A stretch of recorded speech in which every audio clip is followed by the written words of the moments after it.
Mesdames, Messieurs, bonjour à toutes et à tous. Bienvenue au journal. Les agriculteurs de la plaine aménagée de Niofila-Douna verront les capacités d'action augmenter avec la réhabilitation de 400 hectares de la plaine et l'aménagement de 1000 autres au cours des prochains mois. Le Togo rejoint le cercle des pays africains ayant interdit le carburant à fort taux de soufre importé d'Europe et qui constitue un danger pour les automobiles. Mais tout d'abord, le CERFI multiplie les rencontres autour de la citoyenneté. Après Ouagadougou, le cercle d'études, de recherche et de la formation islamique était mardi dernier à Bobo-Dioulasso. Il a tenu dans la ville de Sia une conférence animée par l'imam Samaké venu du Mali. Les discussions ont porté sur la notion de citoyenneté. Martin Zerbo et Ali Traoré à Bobo-Dioulasso. L'incivisme et la délinquance sont devenus le quotidien de bon nombre de citoyens. Face à ce mal, le CERFI, le Cercle d'études, de recherche et de la formation islamique, passe à l'action. Il tient ici une conférence sur la place de la famille dans nos sociétés. Beaucoup de problèmes se posent au niveau de la citoyenneté. Nous avons vu que c'est bon que, puisque vous savez que dans la société, la famille est la cellule de base de la société. C'est dans la famille que les enfants naissent, c'est dans la famille que les enfants sont éduqués, et c'est dans la famille que les enfants sont formés. Et si les enfants sont formés, vous allez voir que ça va se répercuter positivement sur les citoyennetés et seront de bons citoyens. Dans son exposé, l'imam Samaké, venu du Mali, a donné les conditions pour avoir une bonne famille. Et pour lui, cela passe d'abord par une bonne mère dans le foyer. En bonne femme, il ne faut pas voir seulement le visage, il ne faut pas voir seulement la corpulence. Il faut d'abord voir la situation sociétale, la situation culturelle, bref, la religion de la femme, l'origine de la femme, toutes choses qui sont recommandées par la religion. Parce qu'il faut que la femme soit une véritable partenaire de l'homme pour la famille future qui est appelée à venir. L'arrivée des premiers enfants interviennent dans ces conditions. Ça trouve que le couple est préparé pour l'éducation de cet enfant. Cette conférence de Bobo se tient en marge de la semaine de la citoyenneté tenue du 26 au 31 décembre dernier à Ouagadougou sous le thème « Le foyer, socle de la citoyenneté ». Restons à Bobo-Dioulasso où la commune s'est dotée en décembre d'un plan d'occupation des sols POS d'un coût de plus de 59 millions de francs CFA. Ce plan était un référentiel du schéma directeur d'aménagement et d'urbanisme de la commune. Il va permettre de définir les lieux d'implantation d'unités industrielles ou certaines habitations. Drissa Traoré à Dissandamba. Le POS, à entendre par là, le plan d'occupation des sols, fait partie des instruments de planification fixant le cadre des orientations du schéma directeur d'aménagement et d'urbanisme. Réunis ici à Bobo-Dioulasso, les différents acteurs vont examiner et valider le projet du plan d'occupation des sols de la ville de Sia. Seulement, il y a des débats sur beaucoup de questions. Je vous prends seulement l'exemple de l'implantation de certaines usines, pour ne pas les citer. Alors, où ça fait beaucoup de bruit. Tantôt on peut implanter là, on ne peut pas implanter là.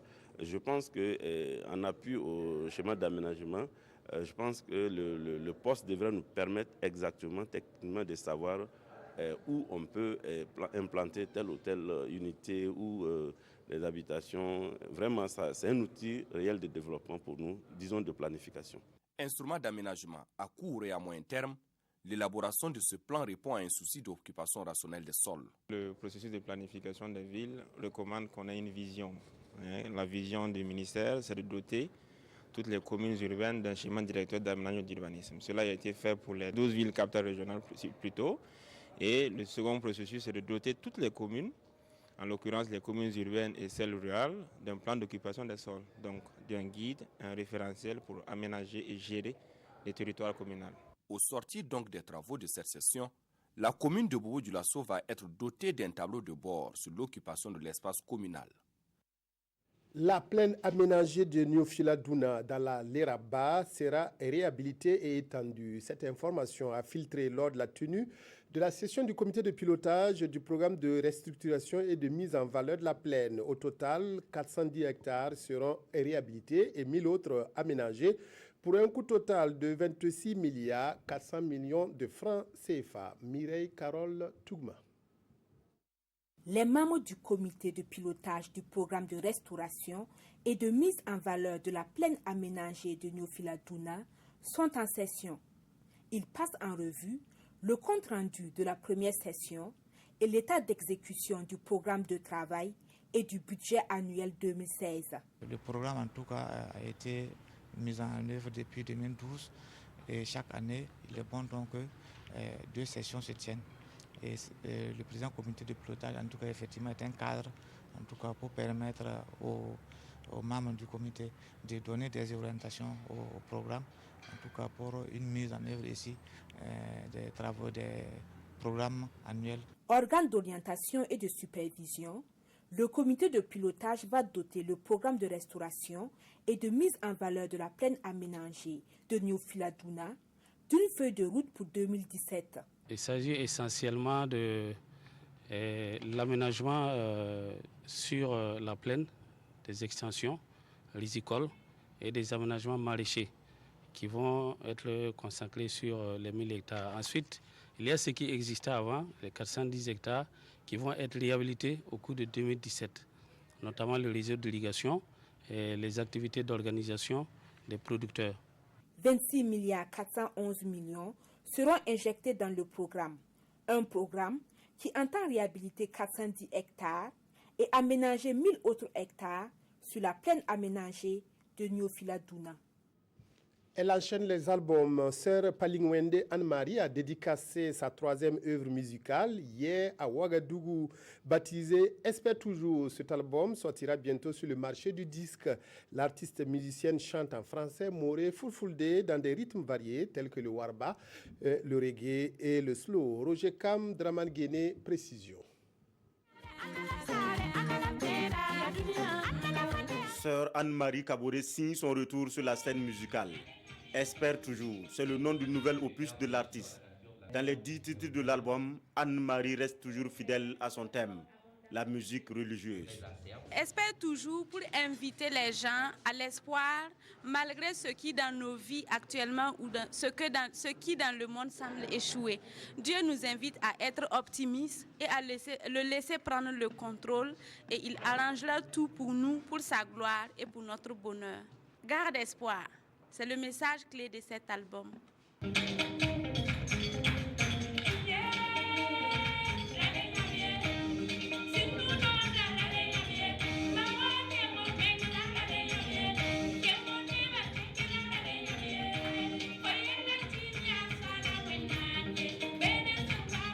Quatre ans à préparer l'album et sa thèse de doctorat en pharmacie. Aujourd'hui, docteur en pharmacie, Anne-Marie Kaboré annonce la sortie officielle de l'album le 7 janvier prochain à travers un concert live à Ouagadougou. Bon vent à sœur Anne-Marie Kaboré. Le carburant à fort taux de soufre a été interdit à Lomé par le gouvernement. Ce carburant impropre est connu pour être un danger pour les moteurs de véhicules qui s'endommagent très vite. Le Togo rejoint ainsi le Nigeria, le Bénin, le Ghana et la Côte d'Ivoire qui ont déjà interdit l'importation de combustibles fossiles à forte teneur en soufre, mais interdiction avec quelle efficacité? Les résidents de Lomé, la capitale togolaise, se félicitent de l'initiative du gouvernement d'interdire l'importation du carburant impropre, un carburant à fort taux de soufre livré par des fournisseurs européens qui exploitent les faiblesses de la réglementation en Afrique de l'Ouest. On doit interdire ça. C'est risquant aussi et c'est dangereux pour les populations. Oui, c'est une très bonne décision parce que les boudins là, les centres relatés causent trop de dégâts.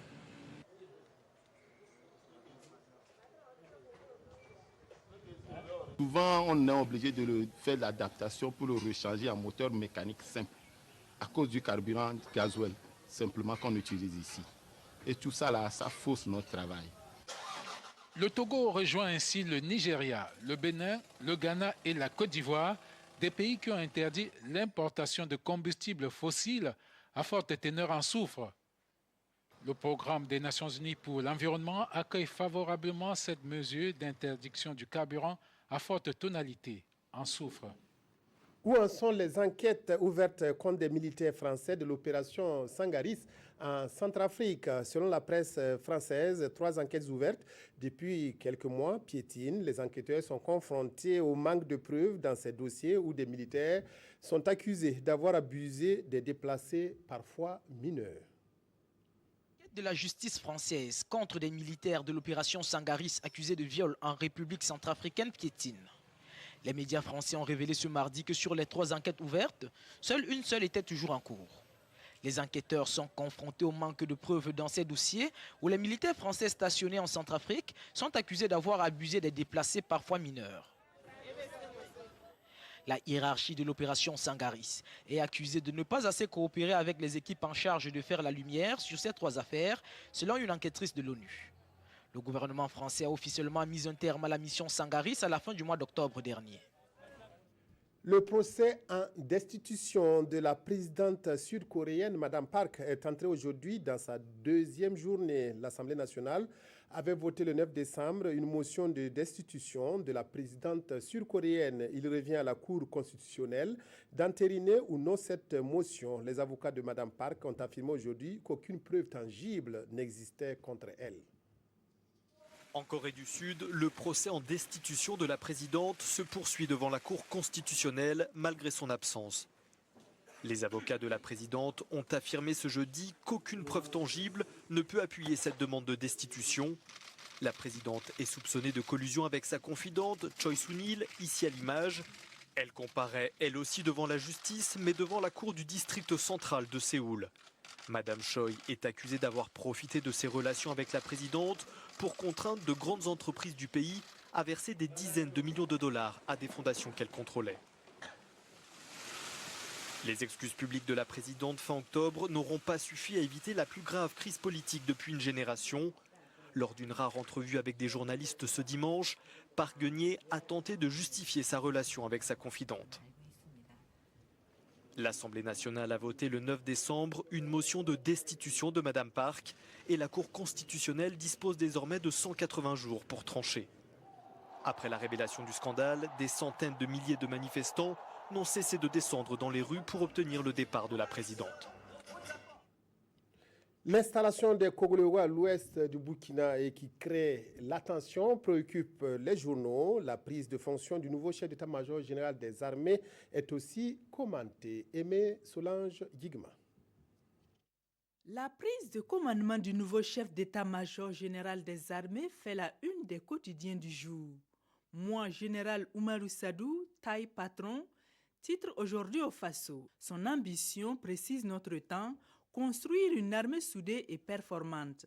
Serait-il l'homme de la situation, se demande bien ce journal, pour accomplir sa lettre de mission qui est de mettre un terme à l'humiliation que subissent les FDS. Il faut attendre de le voir à l'œuvre pour apprécier, dira notre temps. Mais pour Sidoya, avec ses qualités militaires, il saura peut-être sonner la fin des attaques répétées contre les positions militaires et paramilitaires, pourvu que le pouvoir politique garantisse les moyens financiers et logistiques nécessaires à l'armée pour qu'elle puisse assurer correctement ses missions régaliennes. Et pour mener à bien donc sa mission, le nouveau chef d'état-major général des armées compte restaurer l'autorité du commandement dans toute sa dimension et renforcer le dispositif au nord du Burkina, nous explique le pays. Le problème de l'installation des Kogluwego à l'ouest du pays se pose également dans les colonnes des journaux du jour. À ce sujet, aujourd'hui au Faso affiche le torchon brûle vif. Achemine-t-on vers un affrontement d'Ozo-Kogluwego, s'interroge l'observateur Palga. Pour ce journal, la crise est désormais ouverte et la goutte d'eau qui a fait déborder la vase entre ces deux groupes reste l'arrestation et les sévices corporels infligés à un autochtone du village de Piaki. Il faut vite donc désamorcer cette poudrière, suggère notre temps, car pour lui, cette crise qui paraît pour le moment banale peut dans le fond se transformer en un conflit ethnique nuisible pour tout le pays. C'est tout pour le journal. Merci de l'avoir suivi. Excellent après-midi en compagnie de la RTB.